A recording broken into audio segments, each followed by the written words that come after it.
que pueden ser escuchados por niños, niñas y adolescentes sin supervisión de sus madres, padres, representantes o responsables.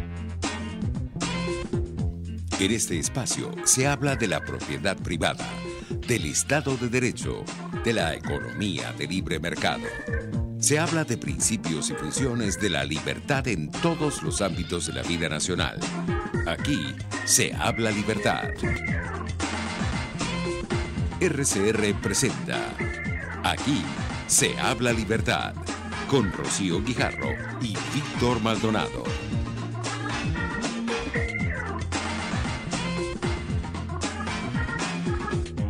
Buenos días, queridos oyentes de Aquí se habla libertad. Bienvenidos todos.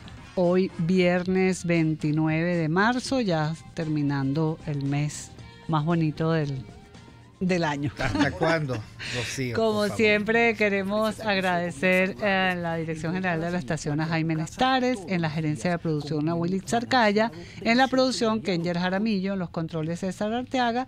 Y bueno, Víctor ya llegó y está aquí con nosotros hoy en viernes de Soy Arepita. Está Alexis Correa también para contarnos cómo estuvo la semana de esa arepa casi cuadrada, porque no teníamos luz para ver cómo amasábamos. Y tenemos también invitado al doctor Milos Alcalay, embajador, para que nos cuente después de la situación internacional, este entorno que está en vilo con el país Venezuela. Y también, bueno, está por allí Gabo Maldonado, que nos acompaña por aquí. Bienvenidos bueno, pero todos. Es que yo también soy papá, Rocío, y claro. Como no hay escuela, tengo que traerme a mi hijo a cuesta. No, y además tu hijo dice que te extraña mucho porque no te ve casi. Entonces, bueno, solo por FaceTime. No, bueno, lo que hay que decir, Rocío, respecto de las cualidades del maravilloso marzo, es que sí, marzo es un mes lindo. Rocío cumpleaños en marzo, mi madre cumpleaños Mario Vargas Llosa en marzo, cumplió Mario ayer, Vargas Llosa cumpleaños. Francisco de Miranda cumplió ayer también. Hay un gentío, y Francisco Miranda todavía está esperando que le lleve su regalo a la Carraca. A la Carraca. Pero bueno, sí, lamentablemente ha sido un marzo muy improductivo, muy duro. Y desde aquí toda la solidaridad y mi abrazo fraterno a todos los venezolanos que han padecido este marzo tan terrible, tan complicado, así es, tan oscuro. Y de eso, digamos, queríamos hablar, porque para comerse una buena arepa hay que verla. ¿Cómo hicimos, mi querido Alexis Correa de Soy Arepita, para comernos esta arepa con tantas dificultades? Mira, Víctor, buenos días a todos los oyentes. Tengo algunas cifras aquí de este apagón que tuvimos el lunes 25, que no sé cómo describirlo. O sea, periodísticamente es muy complicado porque hubo un megapagón, pero dentro del megapagón hubo como 4 eventos grandes a su vez. Nosotros en Arepita lo comparábamos un poco con la matrioshka, la muñeca rusa. O sea, es como que hay un megapagón, pero dentro hubo como 4 o 5, ya creo que perdí la cuenta. Algunas cifras, bueno, Azogata, la Asociación de Ganaderos de Táchira, 100.000 litros de leche se perdieron descompuestas en un país donde, según las Naciones Unidas, 25% de la gente necesita asistencia humanitaria. Fede Cámaras calculó que cada día feriado se perdieron 200 millones de dólares. Bueno, un país que ya está sumamente constreñido, comprimido cada vez más el sector privado. Va a llegar un momento que va a ser indivisible como el átomo. Los ingenieros del Plan País calcularon 3 millardos costaría recuperar Guri y el sistema termoeléctrico, que es como el segundo frente. Pues, o sea, en teoría, si se cae Guri, debería haber Ahora, allí yo quiero detenerme, porque todas estas cifras son muy importantes, son las cifras de la debacle. Un país que viene en caída libre de su Producto Interno Bruto. Estas cifras que tú estás diciendo son muy malas noticias, porque no solo se pierde el dinero que no produciste, o sea, que no produjiste, sino además se pierde el empleo que está asociado con eso. Hay empresas simplemente que no van, si preguntan, bueno, con una circunstancia como marzo, ¿tiene sentido tener empresa? No. Ok, señores, hasta luego. Se pierde empleo, se pierde empresarialidad, el ánimo emprendedor, por supuesto, no existe. Pero yo quería detenerme en esto último. Hace falta recuperar el sistema interconectado. Hace falta darle un mantenimiento mayor, prestarle atención a Guri. necesitamos saber qué pasó con esas plantas termoeléctricas que ya sabemos que fueron producto del inmenso fraude de los bolichicos. Pero bueno, tenemos que hacer un inventario, que es lo que nos sirve. Y sobre todo necesitamos un gobierno que salga al mundo a pedir ayuda. Y en esto también consiste el deber de proteger. O sea, nosotros no podemos ir en curso de colisión con el apagón definitivo y no hacer algo. Y allí hay mucho de responsabilidad que no se está poniendo en donde debe ocurrir. O sea, el régimen no puede creer que mediante parches puede resolver la crisis eléctrica. Ya las excusas, por supuesto, cada día son más rocambolescas.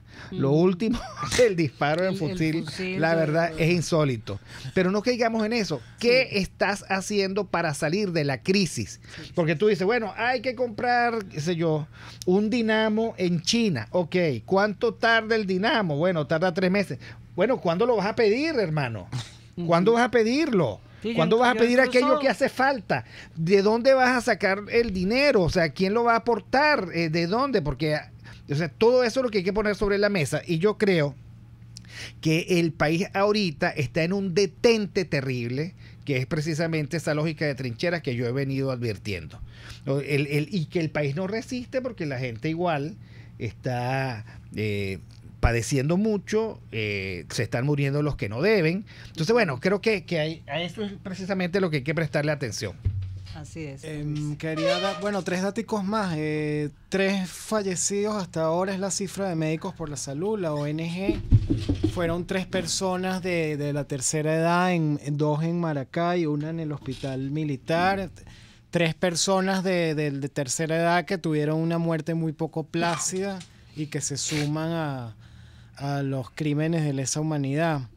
Tenemos, la cifra que trajo el portal Crónica 1, espeluznante.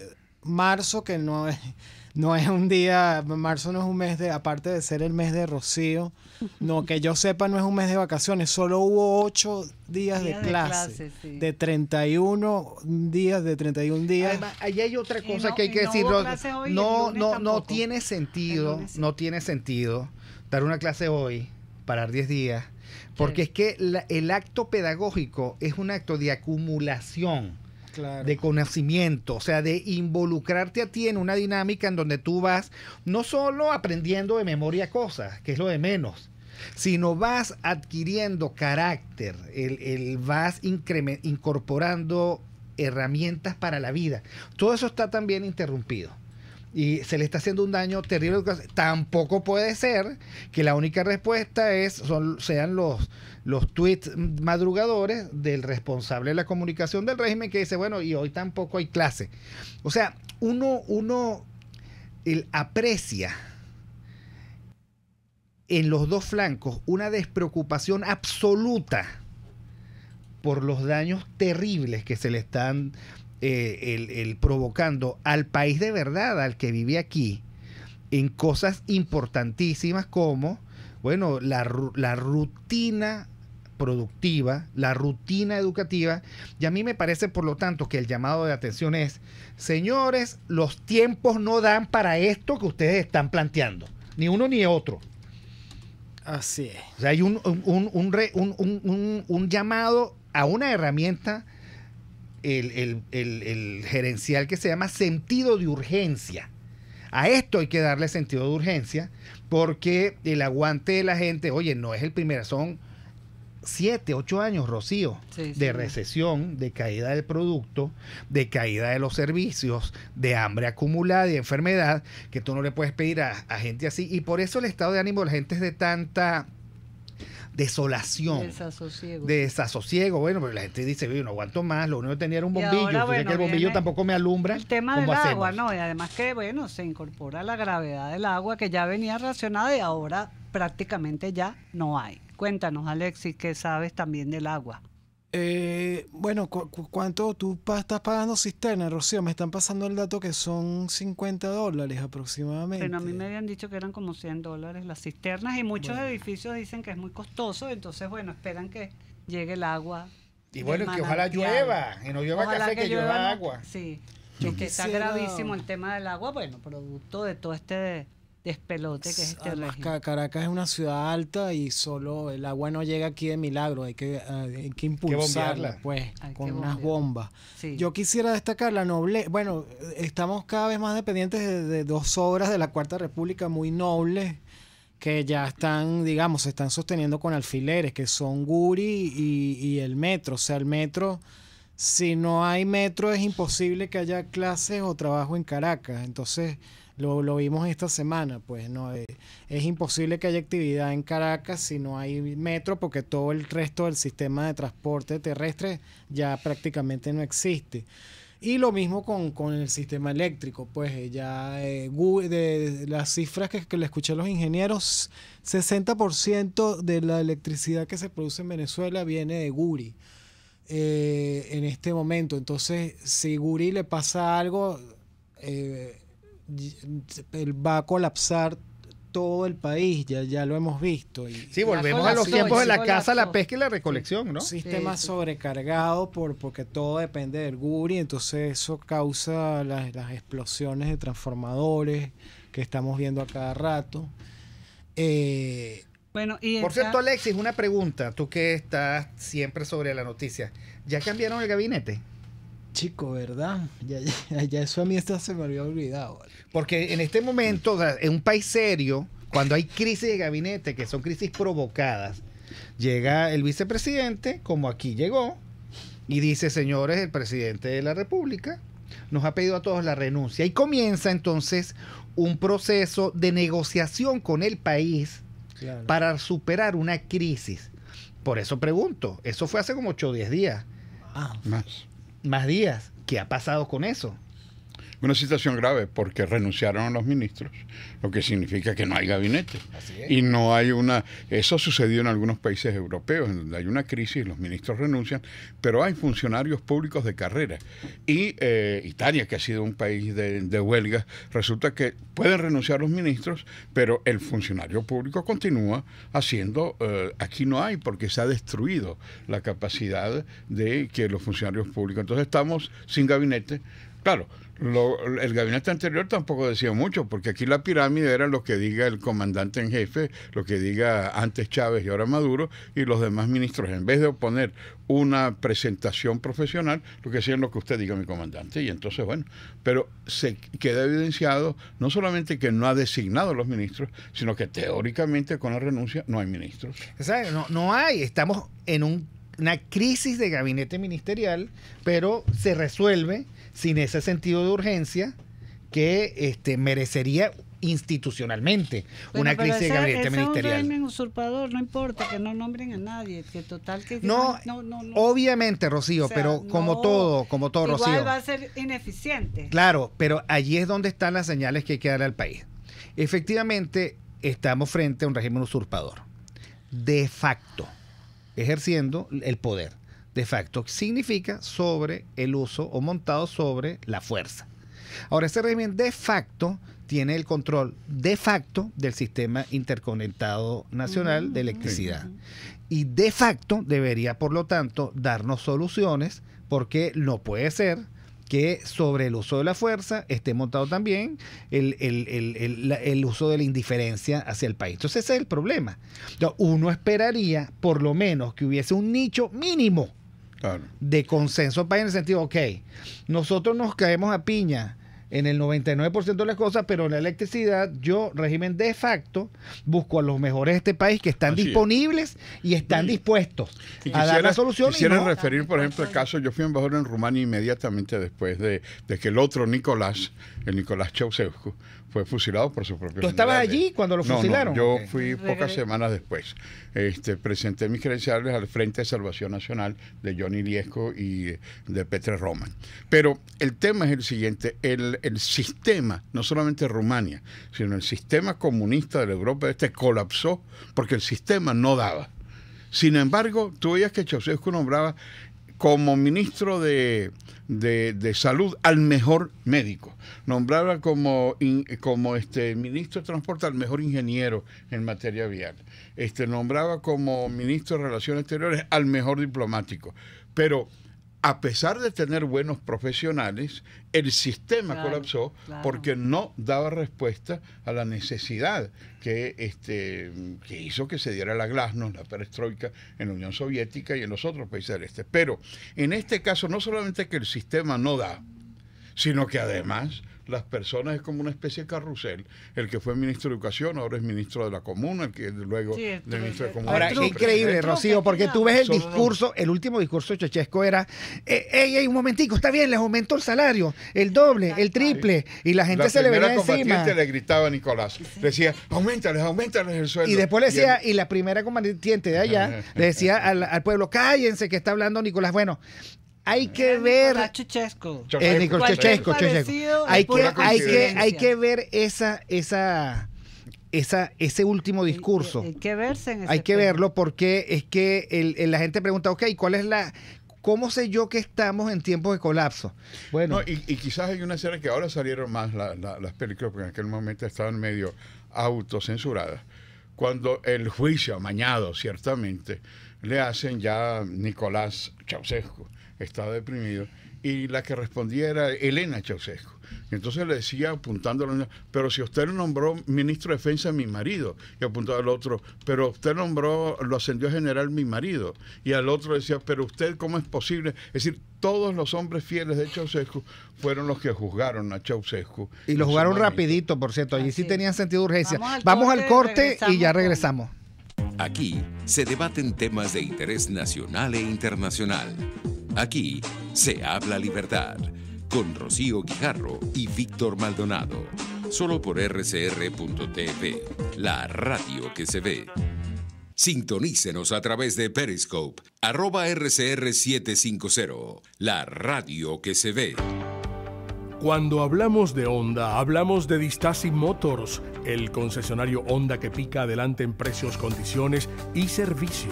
Todo el personal de Distasi Motors, tanto técnico como de atención, está actualizado, capacitado y certificado permanentemente para atender correctamente tu vehículo.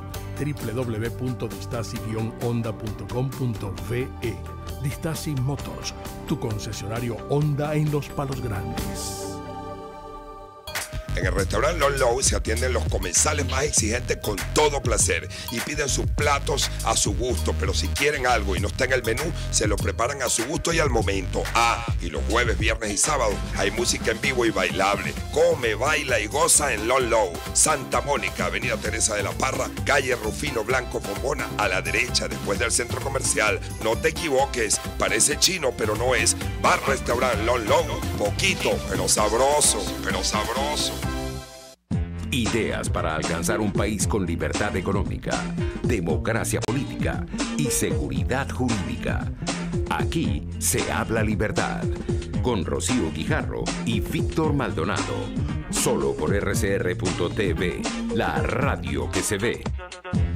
Continuamos con Aquí se habla libertad. Estábamos, soy Arepita, contándonos pues las noticias, y con el doctor embajador Milos Alcalay, quien nos ponía a reflexionar sobre lo que fue el fin de Nicolás Ceausescu y su último discurso que señalaba Víctor, ¿no? Cuéntanos, Alexis, creo que tienes una parte de noticias internacionales, que es el tema del embajador Milos Alcalay. Vamos a aprovechar al profesor Milos. Bueno, yo quería hacer como el resumen de lo que estamos viendo. Hay un poco un jueguito allí como de ver quién aprieta más.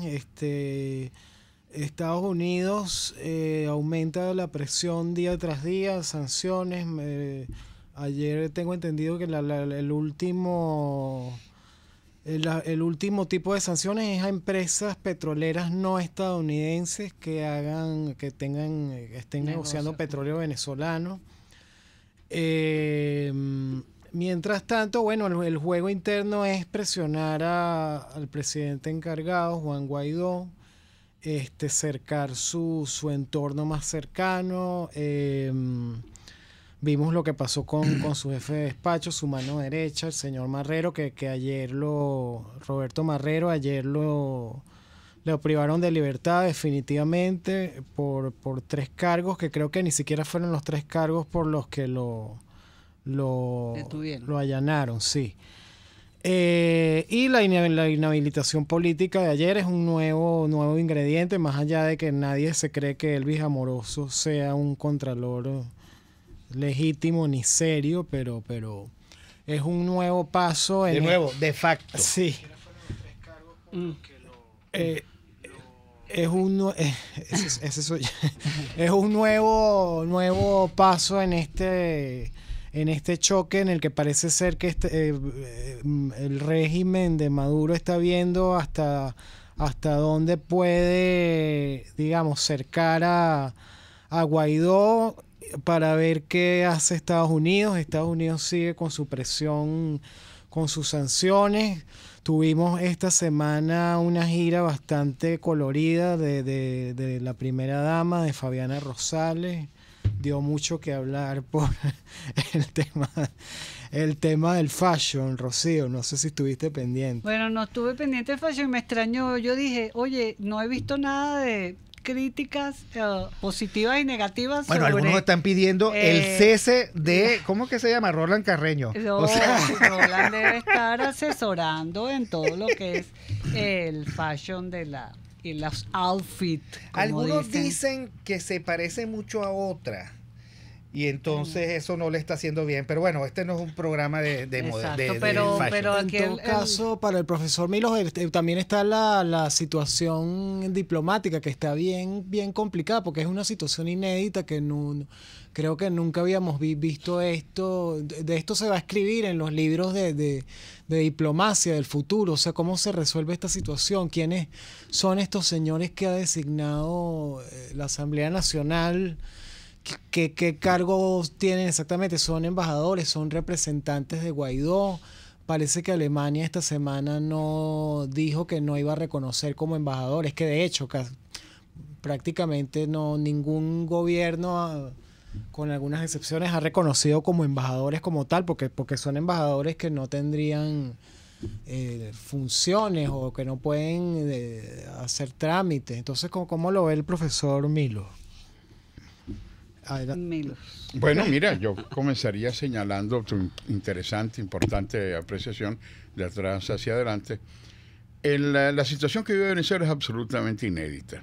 2 presidentes, 2 parlamentos, todo un análisis absolutamente esquizofrénico de la realidad. Como decía Michelle Bachelet, un gobierno que no actúa de acuerdo a la realidad, lo que Víctor estaba realizando. Es así como si se constata que un paciente está muriendo de un cáncer terminal, y entonces en vez de que se haga el diagnóstico apropiado, el usurpador médico dice, eso es porque la vecina es bruja y le ha hecho una brujería. Pero eso no va a resolverlo. Lo que tiene que hacer es cómo mejorar la condición, si es que hay alguna mejora. Pero independientemente de eso, regresando. Ese reconocimiento por 60 países, por más de medio centenar de países, el desconociendo al presidente usurpador y reconociendo a Guaidó como presidente interno, es algo, como decía en el inicio, una situación que no tiene ningunos precedentes, ¿no? Han habido presidentes en el exilio, como el caso de la República Española, presidentes, es decir, unas funciones de general en jefe como De Gaulle en Londres, pero 2 presidentes en el mismo ejercicio no existe. En el mismo territorio. En el mismo territorio. Ahora, ciertamente, ¿qué significa? Que la comunidad internacional ha visto con bochorno, con terror la situación actual y ha reconocido a Guaidó. Cuando Guaidó nombra a sus representantes en el exterior, los 60 países tienen diversas formas de privilegiar esa relación. En el fondo, no se trata de un plenipotenciario con todos los atributos que la Convención de Viena establece, sino que se trata un cabildeo privilegiado, que si algún país lo reconoce como embajador, bienvenido sea. El caso de Costa Rica, que por cierto después hubo unos pequeños errores, pero no voy a entrar en eso. En Costa Rica, en Honduras, lo reconoce como embajadores, muy bien. Ese representante va a tener una serie de ventajas. ¿Cuáles son las ventajas? Bueno, tendrá inmunidad diplomática, tendrá un pase diplomático, a lo mejor le dan algunos privilegios e inmunidades, pero en el fondo lo más importante es que hay un interlocutor. ¿Qué pasaba antes? Habían 10 voceros. Venía alguien de un partido y decía una cosa, venía otro de otro partido, venía una ONG, venía un llanero solitario a plantear la situación, y entonces cada uno daba una visión distinta de lo que pasó. Hoy en día ya no. Hoy en día en la OEA, el que tiene que hablar en la OEA tiene que pasar a través de Gustavo Tarre. En Colombia, el que tiene que llevar un mensaje tiene que hacerlo a través de Humberto Calderón Berti. En Washington tiene que hacerlo a través de Carlos Vecchio. Y así sucesivamente. Ahora Mejor nombrado? y está bien, digamos, yo prometí y hasta ahora lo he cumplido que yo no voy a opinar sobre ningún embajador. Los nombraron y ya. Ahora, bueno, no son embajadores, representantes. Son representantes, pero también yo creo que hay que frenar la megalomanía de gente que piensa que estamos en un estado con todas las funciones. Por ejemplo, estaban preguntando una cosa: ¿qué va a hacer el nuevo embajador en tal país con lo de las visas y con lo de...? No puede, porque si tú no tienes al Estado, no tienes una relación en donde tú puedes recibir del SAIME pasaporte, o donde tú puedas dirigir. Y además no puedes hacerlo, aunque tengas la oficina física. Trama que hay es un sistema, es un sistema. Ahora, la pregunta que yo le iba a hacer era la siguiente, rapidito, porque ya vamos al corte, pero la dejamos entonces para el regreso. Hay un conjunto de representantes. Mi preocupación siempre ha sido, ¿cuál es la agenda común? De hecho, yo se lo pregunté al embajador Vecchio. ¿Cuál es tu agenda? ¿Qué pones sobre la mesa cuando hablas con el gobierno de Estados Unidos? Se lo digo así porque lo puse en mi Twitter. ¿Qué es lo que tú defiendes? Porque aquí en el país hay una gran discusión sobre dos iniciativas: el 187, numeral 11 constitucional, y el derecho de proteger. Ahora, ¿quién le dice a un embajador qué es lo que tiene que poner sobre la mesa? ¿Hay agenda de política exterior? Porque no hay canciller, no hay cancillería. Sí, bueno, efectivamente lo que tú planteas es algo que tiene que irse mejorando y sustanciando. Es evidente que los mismos embajadores o representantes han encontrado un mecanismo de comunicación entre ellos. Yo mismo he recibido una serie de consultas, algunos muy buenos amigos, otros que no conozco, sobre tal o cual tema. Es decir, hay como una especie de interrelación. Ahora, lo lógico sería que al lado de Guaidó existiera en Venezuela, no fuera, en Venezuela, alguien encargado, que lo hay, pero formalmente designado. ¿Y quién es el encargado del presidente Guaidó? Bueno, como toda la acción está en la Asamblea Nacional, y la Asamblea Nacional en cierta medida ha sustituido la acción, por supuesto, yo me imagino que debe ser la Comisión de Política Exterior de la Asamblea Nacional. Que declaró lo que declaró en Madrid frente al alcalde Ledesma. Estás hablando de Francisco Sucre, ¿no? De Francisco Sucre. Ok, que declaró en Madrid lo que declaró. No lo Bueno, vamos al corte. Bueno, ya lo vamos a buscar. Pero independientemente de eso, hay que nombrarlo como ministro. Así es. Vamos al corte. Bien o mal. Aquí se debaten temas de interés nacional e internacional. Aquí se habla libertad. Con Rocío Guijarro y Víctor Maldonado. Solo por rcr.tv, la radio que se ve. Puedes seguirnos en nuestras redes sociales. En Twitter, @RCR750, la radio que se ve. En RCR somos vanguardia. Toda la programación de tu RCR también la puedes seguir a través de la internet. Audio y video en tiempo real. Noticias y mucho más. No te pierdas ni un segundo de nuestra programación. No hay excusa ni cadena que valga para que dejes de escucharnos. Ingresa a rcr.tv, la radio que se ve.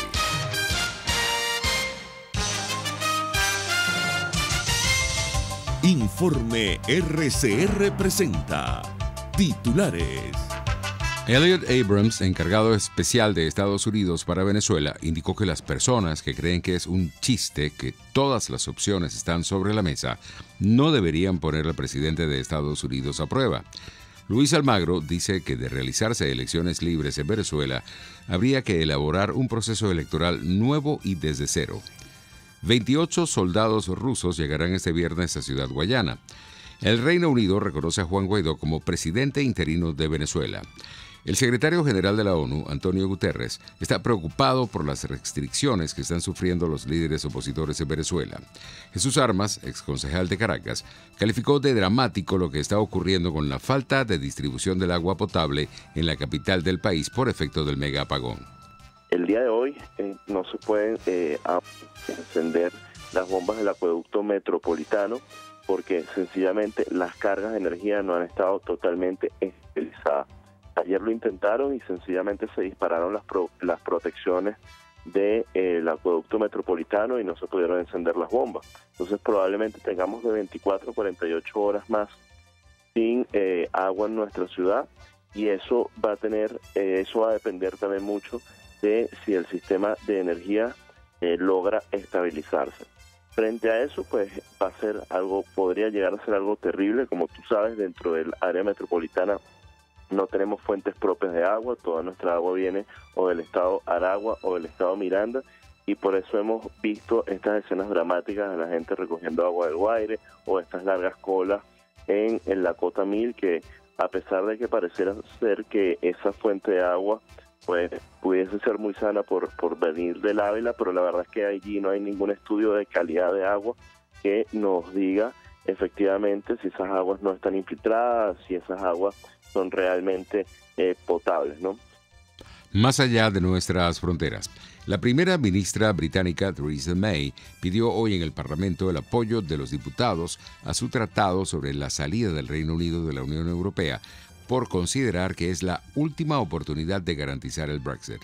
Y en los deportes, en las Grandes Ligas, el lanzador venezolano de los Rockies de Colorado, Germán Márquez, subirá a la lomita este viernes, en lo que será su primera apertura de la campaña para medirse a los Marlins de Miami. Tenemos un servicio público para nuestro colega Chema Jiménez de los Leones del Caracas. Se solicita para un familiar Crisbel Joves, nifedipina con carácter de urgencia. Su número de contacto es el 0426-312-2521. 11:33, continúen con Aquí se habla libertad.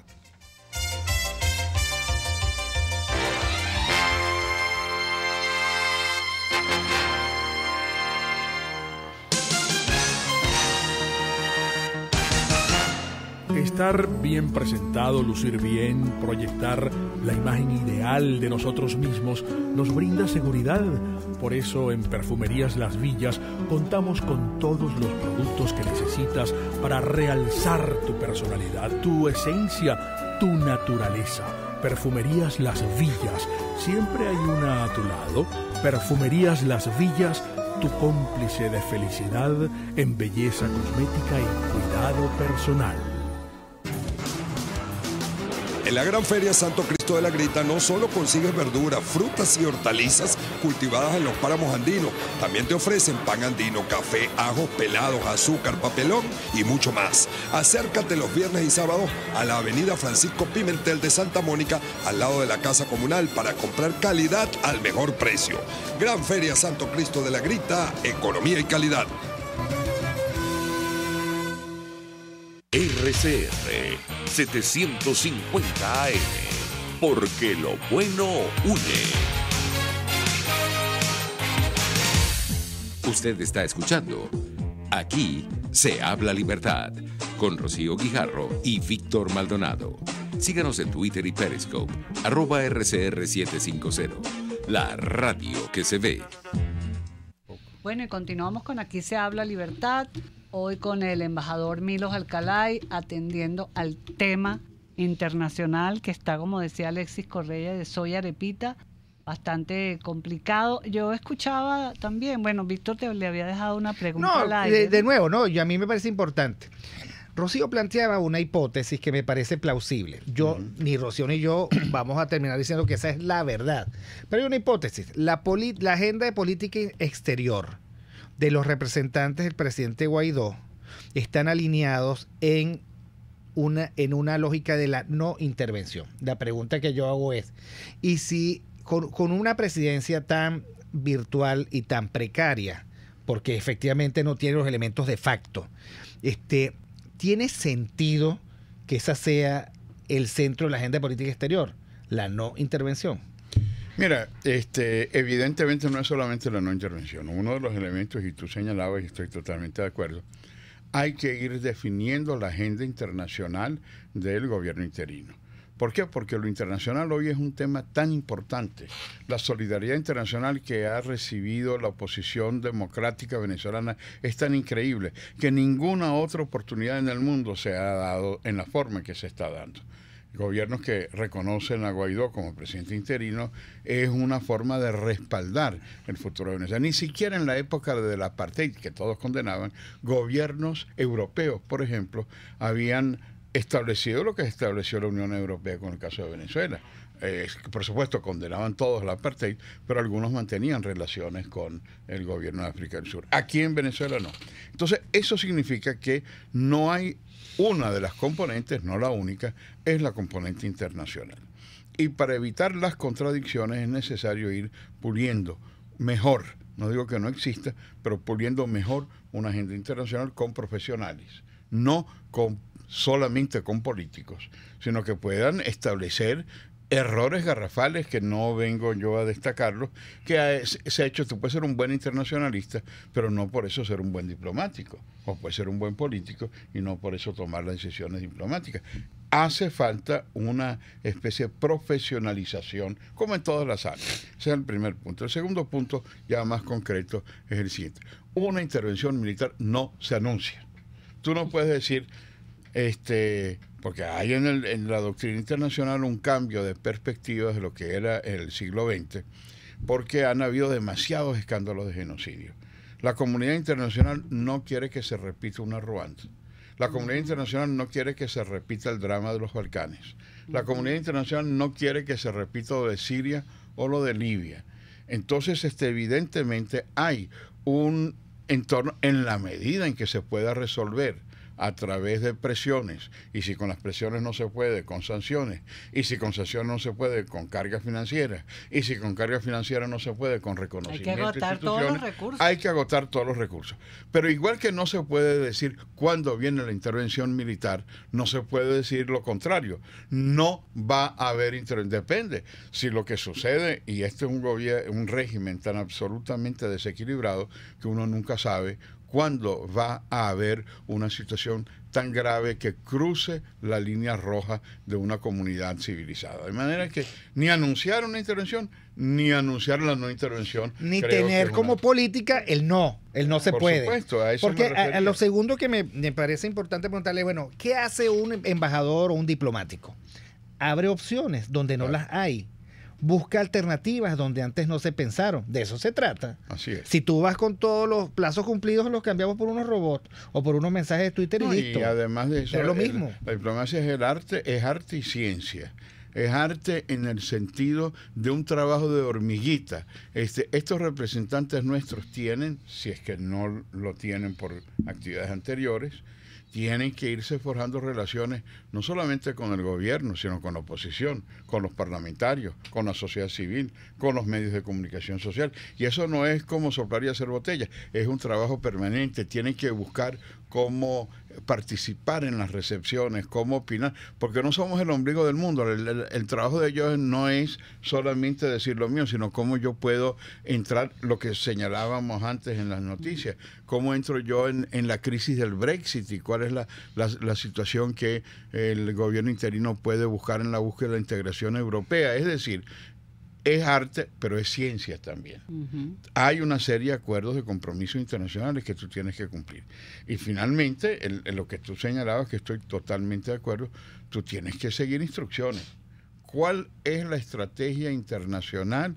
Y ese equipo de personas en torno a Guaidó tienen que recibir informes para que puedan decir, mire, usted habló de tal tema y no es lo acertado, y discutir internamente cuál es la línea que tiene que hacer, independientemente de lo que se ocurra a Julio Borges en el Grupo de Lima. No, las instrucciones de la Cancillería son esto. No hay superembajadores. Aquí son sencillamente diplomáticos que deben ser los voceros de instrucciones que reciben del presidente interino. Y para eso hace falta alguien al lado todo el tiempo de Guaidó que pueda ejercer, porque se ha hablado también, bueno, que sea un canciller en el exterior, eso no tiene sentido. Tiene que ser alguien que se arriesgue, por supuesto. Hemos visto cómo hace poco se hablaba la detención de Manrique o la detención de ese acoso, pero es ese ejercicio que nos va a llevar adelante a efectivamente volver a crear un Estado de Derecho en donde el presidente interino se convierte entonces en el presidente del... de hecho y de derecho. De facto y de ley. Otra pregunta, yo sé que Rocío está también con preguntas, pero si usted hubiese estado frente al presidente Trump y al vicepresidente Pence como diplomático, ¿cuál hubiese sido el hilo de la conversación? Porque yo me temo también que el transformar eso en un testimonial de presos políticos es muy importante, pero allí no está el centro de la preocupación del país. ¿Qué faltó allí? Sí, bueno, yo en primer lugar creo, y no es descartarlo, Estados Unidos, que siempre había estado un poco marginado por América Latina, por gobiernos pseudoizquierdistas o izquierdistas o nacionalistas, hoy en día el presidente Trump ha logrado un milagro que no han logrado los demócratas, que es buscar los mecanismos de asociación con los países democráticos de América Latina, con el Grupo de Lima. Entonces yo creo que hay que regresar un paso, con excepción, por ejemplo, de John Fitzgerald Kennedy, con su Alianza para el Progreso. Claro. Lo que diría es que primero agradecerle a la diplomacia americana por lo que está haciendo por Venezuela, pero al mismo tiempo que Venezuela se ha convertido en una especie de dolor de cabeza con los millones de refugiados y que necesitamos construir y agradecer por esa solidaridad junto con América Latina para reconstruir una alianza para el progreso, para sí la democracia, pero sí para el desarrollo. Entonces yo creo que hay dos aspectos. Uno, seguir insistiendo en la multilateralidad. Esas relaciones, y no es algo nuevo, pues lo están haciendo, no es porque lo diga uno, pero resaltar esa relación privilegiada con Colombia, que ha sido otro país que ha sido muy solidario con Venezuela. Esa relación privilegiada con Brasil, que ha sido otro país muy solidario con Venezuela.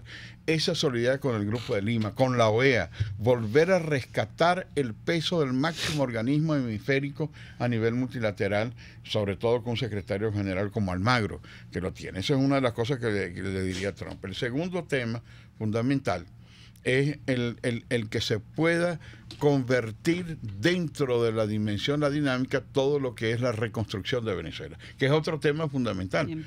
¿Cómo puede Estados Unidos ayudarnos, bilateral o multilateralmente, con el BID, con el Banco Mundial, con el luz, agua, comida? ¿Cómo efectivamente buscar un acceso multilateral y bilateral en lo que dices tú? ¿Cómo hacer un diagnóstico claro de cómo levantar una administración pública colapsada, hospitales, escuelas, carreteras que se han hundido, buscar la excelencia en educación, cómo incorporar la vuelta a la patria de verdad, no como el eslogan que hicieron de los millones de venezolanos, abrir fuentes de empleo, inversiones extranjeras, es decir, todo, es decir, no en una conversación, pero señalar cuál es el aporte de los Estados Unidos en la reconstrucción, un plan Marshall para Venezuela. La necesidad de eso. Y bueno, también queríamos conversar con usted, embajador. Bueno, qué interesante todo esto que nos está contando. Bueno, esta reunión que hubo ayer, antes de ayer, del grupo de contacto, ¿no? Porque, bueno, hicieron una declaración, pero que no refleja, pues, lo que se está esperando de un grupo de contacto tan importante, ¿no? Por cierto, ¿cuál fue el cambio que tuvo la Cancillería o el gobierno de Uruguay también, ¿no? Nos diga. Bueno, ese ha sido Uruguay oscilante. Siempre vota por, ¿cómo se llama? Por el régimen. Sí. Yo te diría que tengo lamentablemente una visión agridulce de esa reunión.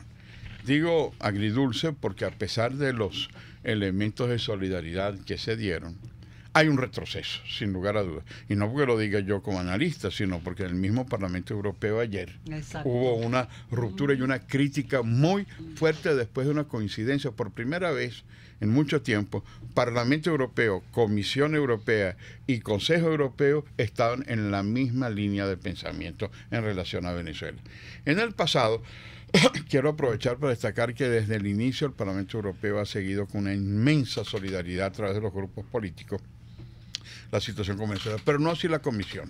Decía, no, es que son relaciones con los gobiernos, una cosa es el Parlamento y otra cosa somos nosotros. Pero a lo que voy es que España, la España del Partido Popular, jugó un rol fundamental para inclinar la balanza de los gobiernos y de la Unión Europea hacia una visión positiva.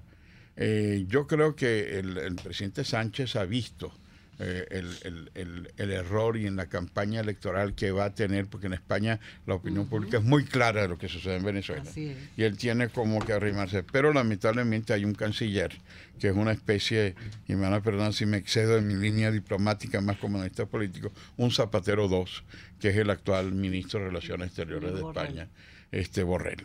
Borrell estaba en una reunión en Quito que no tenía nada que hacer en Quito. Y hay un retroceso en el sentido de que lo que ya la Comisión y el Consejo, ni se diga el Parlamento Europeo, han dicho, que es el desconocimiento de la usurpación, ¿verdad? De repente comienzan a hablar de un diálogo que es rechazado, porque ya conocemos cuál es el diálogo aquí en Venezuela ha sido un monólogo.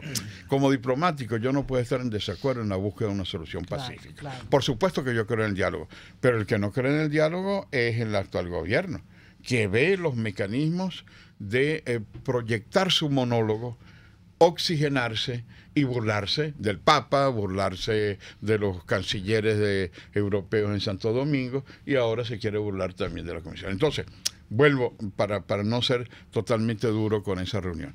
Felizmente que la próxima reunión va a ser en mayo, y de aquí a mayo pueden ser muchas cosas en Costa Rica. Un mes. Y la otra cosa que no tiene Borrell por qué ser el único ministro, en Costa Rica van a ser los cancilleres. Entonces no es solamente a nivel técnico de Mogherini, sino que van a ir otros cancilleres.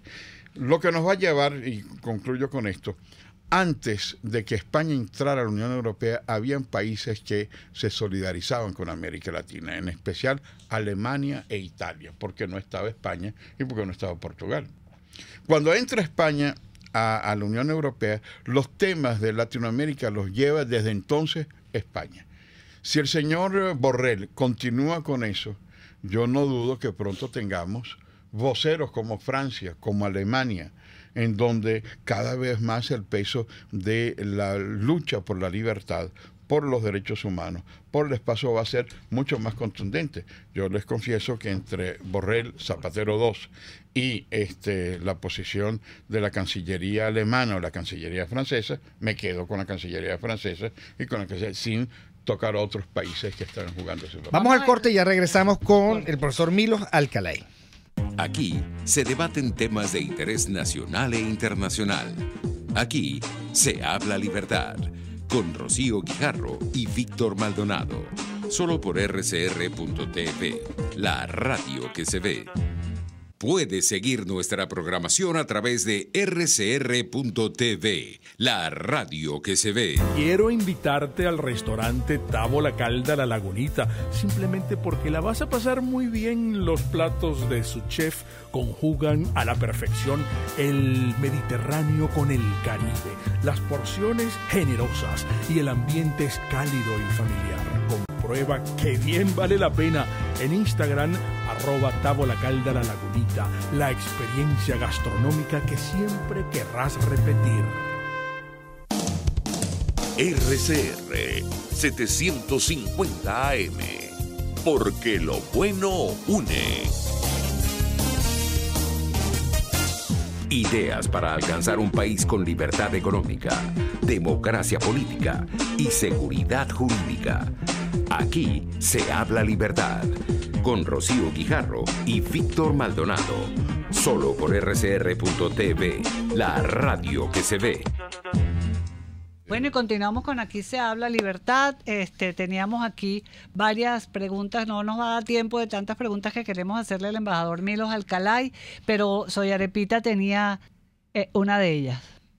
Señor Alcalay, estamos viendo una reedición, me pregunto, de la Guerra Fría. Es decir, tenemos por un lado Estados Unidos con un paquete Estados Unidos y la Comunidad Europea con un paquete de sanciones inédito, ¿no? Y por el otro lado Rusia con esta presencia de militares desde el pasado fin de semana, y unas declaraciones de la Cancillería rusa bastante insólitas, ¿no? En las que como que se pagan y se dan el vuelto. Ellos mismos dicen que no tienen que pedir permiso a la Asamblea, que la Asamblea Nacional está en desacato, que ellos traen aquí los militares que quieran.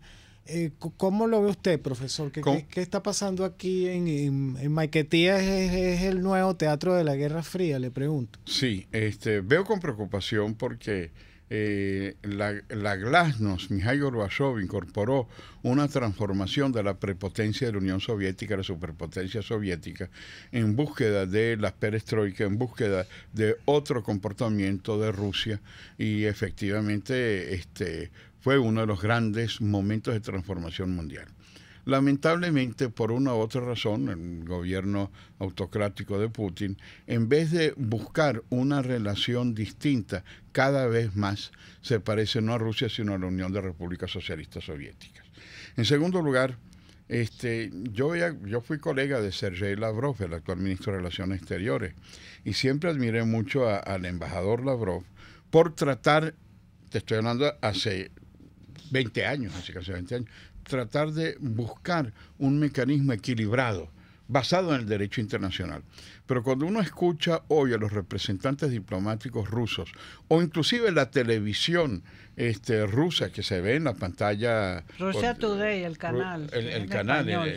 Bueno, mira, eso parecieran notas redactadas por el señor Rodríguez, ministro de Información. Es exactamente lo mismo. No hay esa objetividad que tendría que tener Rusia. Entonces, cuando en el Consejo de Seguridad se habla de la necesidad de la ayuda humanitaria, se habla de la necesidad de luchar contra la corrupción, del Estado de Derecho, ¿qué dice Rusia? Dice no a la invasión norteamericana, pero si no se está hablando de invasión, no se está hablando del tema militar, se está hablando de ayuda humanitaria, se está hablando de democracia. ¿Por qué Rusia no sigue la agenda y trata de utilizar el mismo fantasma que está utilizando? En segundo lugar, yo diría que hay un tratado que está vigente a pesar de que en las Malvinas no operó por otras razones, porque había otro tratado, el Tratado Atlántico Norte, la OTAN, que es el Tratado Interamericano de Asistencia Recíproca, que está vigente.